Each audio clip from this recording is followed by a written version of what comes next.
اور وہ بھی رول آف لا کے لیے آئے تھے, آئین کی بالادستی کے لیے آئے تھے, اور ان کے ساتھ جو ہوا گولی چلائی گئی اور وہ بھی ہمارے سامنے کوئی انصاف نہیں ملا. پھر آزاد کشمیر میں کشمیری بھائی نکلے اور ان کے ساتھ بھی یہی سلوک کیا گیا, گولی چلائی گئی. اور پھر تھرڈ ون مرید کے وہاں پہ جب لوگ نکلے ان پہ بھی گولی چلائی گئی. تو یہ مسلسل گولی چلائی جا رہی ہے, قتل عام کیا جا رہا ہے.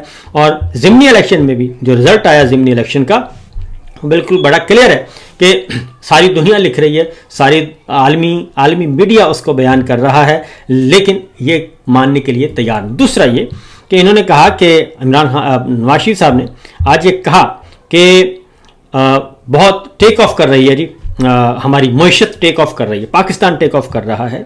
تو شہباز رانا صاحب نے آج ہی خبر دی ہے. انہوں نے کہا کہ پاکستان میں بے روزگاری کی شرح 21 سالہ تاریخ کی بلند ترین سطح پر پہنچ چکی ہے, یعنی کہ 7.1% پر پہنچ گئی ہے بے روزگاری کی شرح.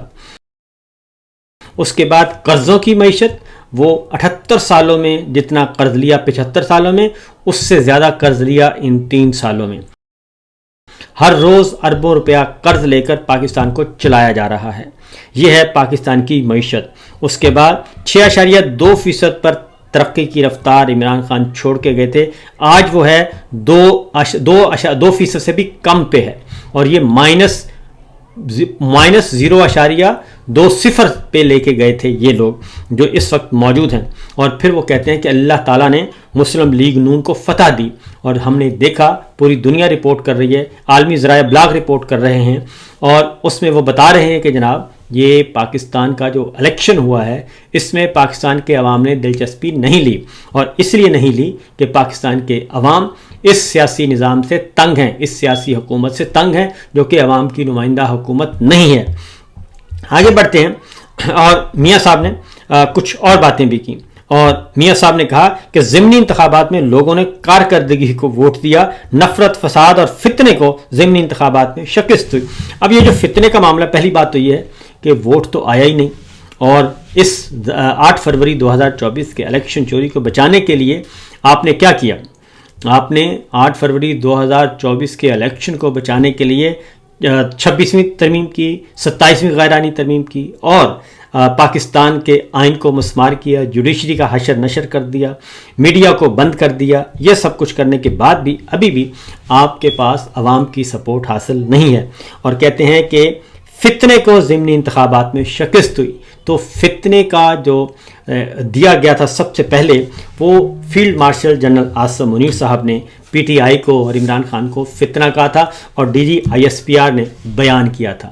شیطانی میڈیا کہا گیا, سوشل میڈیا کو, ڈیجیٹل میڈیا کو ڈیجیٹل دہشت گردی کہا گیا, اور پھر سارے کا سارا کہا گیا کہ یہ بیرون ملک سے آپریٹ ہوتا ہے. یہ سارے بیانیے پھر قرآن مجید کی آیات پڑھ کر سنائی گئیں, اور ان کو منطبق کرنے کی کوشش کی گئی پاکستان کے شہریوں پہ, سیاسی کارکنان پہ. یہ سب کچھ ہوتا رہا, لیکن حقیقت یہ ہے کہ جب آپ گئے لنچ کرنے پریزیڈنٹ ٹرمپ کے ساتھ, تو اس وقت آپ کا بیانیہ اسلامی نہیں بلکہ انتہائی مغربانہ قسم کا تھا, اور اس میں آپ لوگوں نے اپنے آپ کو لبرل شو کیا.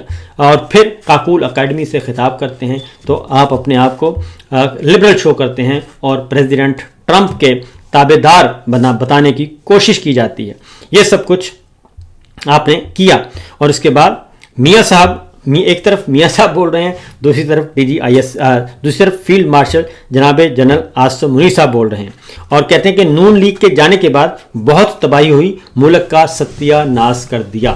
نہیں جناب, نون لیگ کے جانے کے بعد یہ فیکٹ ہے کہ پاکستان کورونا کے باوجود پاکستان کی معیشت بہتر ہوئی, پاکستان کے عام آدمی کی زندگی بہتر ہوئی, پاکستان میں روزگار کے مواقع بڑھے, اور پاکستان میں سرمایہ کاری آ رہی تھی. پاکستان ہر اعتبار سے بہتر تھا.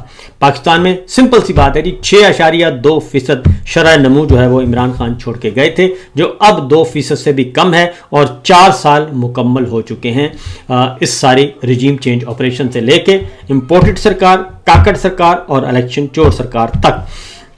اس لیے وہ کہتے ہیں نون لیگ کے جانے کے بعد بہت تباہی ہوئی, ملک کا ستیہ ناش کر دیا. یہ بات نہیں, بلکہ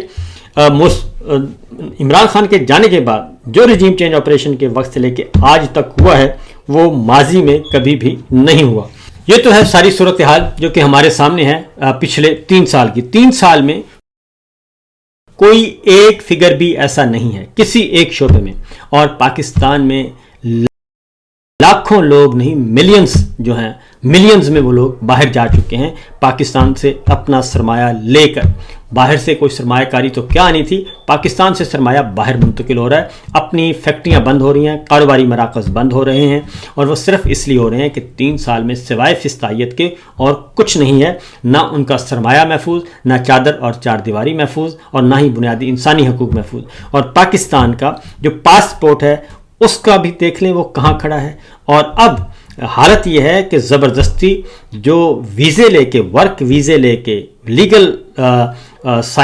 لیگلی جو پاکستان سے باہر منتقل ہونا چاہتے ہیں ان کو ایئرپورٹ سے آف لوڈ کر دیا جاتا ہے. یہ سچویشن, یہ صورتحال ہے. لیکن اگر نہ مانا جائے تو یہ ان کا حال ہے. پھر یہ ہے کہ سفارت خانوں کو لکھ رہے ہیں کہ آپ نے جی ویزے نہیں دینے, اور ان کو کہا جاتا ہے کہ آپ ڈسکریج کریں. یہ حالت ہے ہماری. اور پڑھے لکھے لوگ, اسکلڈ پیپل جو ہیں وہ سارے کے سارے پاکستان سے باہر جانے کو ترجیح دے رہے ہیں. ایک ہمارے پاس ایک خبر ہے, ذرا یہ بھی سن لیں, کیونکہ اسرائیل اور کشمیر یہ 2 موضوعات ہوتے تھے ہماری خارجہ پالیسی کے, قومی سلامتی کے. یہ دونوں موضوع جو ہیں, دونوں سبجیکٹ اس وقت ہمارے جا چکے ہیں سرد خانے میں. ہم اسرائیل کو تسلیم کرنے کی طرف بڑھ رہے ہیں, کشمیر کو ہم بھول چکے ہیں, اور غزہ میں اپنی فوج بھیجنا چاہتے ہیں, اور یہ سب کچھ کرنا چاہتے ہیں. بس حالات ذرا وہ کہتے ہیں ذرا بہتر ہو جائیں, اس کے بعد ہم یہ سارے کام کریں گے. کمٹمنٹ پہ کمٹمنٹ کی جا رہی ہیں. اور اب ایک طرف جب نیا ٹینیور شروع ہو رہا ہے جنرل عاصم منیر صاحب کا, اور ساتھ ہی نواز شریف صاحب ری لانچ ہوئے, اور اس میں جو فارمولہ طے کیا جا رہا ہے وہ یہ ہے کہ اب سب کو پسند بھی کرنا ہے اور سب کو ایڈجسٹ بھی کرنا ہے. تو نواز شریف صاحب کے بارے میں کہتے ہیں کہ انہیں وزیر اعظم بنایا جائے گا, اور پیپلز پارٹی کو کہا جائے گا آپ اپوزیشن میں آ جائیں تاکہ پاکستان تحریک انصاف کو غیر متعلق کیا جا سکے. بلاول بھٹو صاحب بن جائیں گے آپ کے لیڈر آف اپوزیشن, اور نواز شریف صاحب بن جائیں گے وزیر اعظم, شہباز شریف صاحب بن جائیں گے وزیر خارجہ, مریم صاحبہ پتہ نہیں کوئی اور وزارت لے لیں گی, یا پھر ان کو وزیر اعلیٰ دے دیا جائے گا. یعنی خاندانی نظام دوبارہ مسلط کرنے کا پورا پلان ہے. اور یہ فیصلے کون کر رہے ہیں؟ یہ ہمارے field marshal general Asim Munir صاحب کر رہے ہیں, اس کے علاوہ اور کوئی نہیں کر رہا. اور جو یہ سمجھتے تھے کہ نواز شریف صاحب جو ہیں وہ بہت انقلابی ہو گئے ہیں اور وہ زبردستی ان کو دبایا ہوا ہے, ان کو پتہ نہیں ہے, ان کو خبریں نہیں پہنچتی, وہ پھٹنے والے ہیں, وہ انقلاب لانے والے ہیں, تو وہ انقلاب آج آ گیا ہے. وہی پرچیاں پڑھ کے سنا رہے تھے, وہی سب کچھ کر رہے تھے. اور DGISPR کا, فیلڈ مارشل عاصم منیر صاحب کا, نواز شریف صاحب کا, مریم صاحبہ کا لب و لہجہ ایک, الفاظ ایک, اور ایک ہی طرح کی اصطلاحیں استعمال کر رہے تھے.